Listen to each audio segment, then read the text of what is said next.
L'école te permet d'avoir des bases solides pour pouvoir faire évoluer ton mental tout au long de ta vie. Il faut cependant ne pas écouter ces enseignements sur le bout des doigts et je vais vous expliquer pourquoi cela peut être dangereux. Imaginez simplement un agriculteur qui sème des radis. Il suffit qu'il y ait simplement un temps adapté pour que le radis pousse. Eh bien, c'est la même chose avec les études. Plus vous êtes fort dans quelque chose, inévitablement meilleur vous serez dans ce domaine. Mais est-ce que ce domaine est réellement celui-ci que vous aimez dans votre vie? Si vous êtes un expert dans le domaine du radis et que vous n'aimez pas le radis, ça n'a aucun intérêt dans votre vie, n'est-ce pas? C'est aussi simple que ça.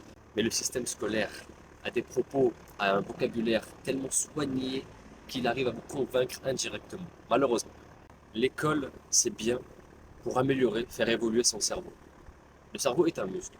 C'est un muscle, donc pour qu'il devienne plus fort, il faut le travailler. Plus vous le travaillez, bien sûr sans lui faire de mal, plus il deviendra meilleur et optimisé pour être plus intelligent, s'épanouir, avoir un mental dans cette vie et réussir sa vie. Donc, prenez le bon de l'école, c'est-à-dire lire des livres, les connaissances notamment en histoire et plein d'autres choses, les maths, toutes les matières sont bien à apprendre.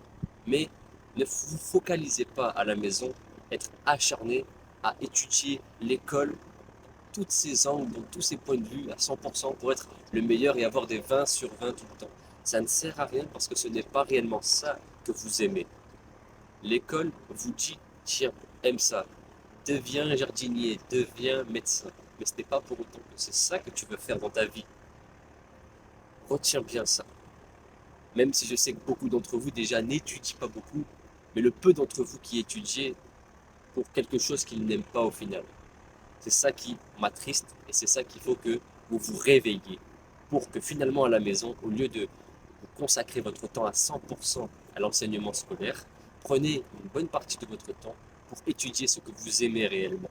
Ça peut être l'astronomie, la nature, les animaux, la technologie, la médecine naturelle, plein d'autres choses que vous aimez réellement au plus profond de votre cœur et non quelque chose que quelqu'un vous a convaincu.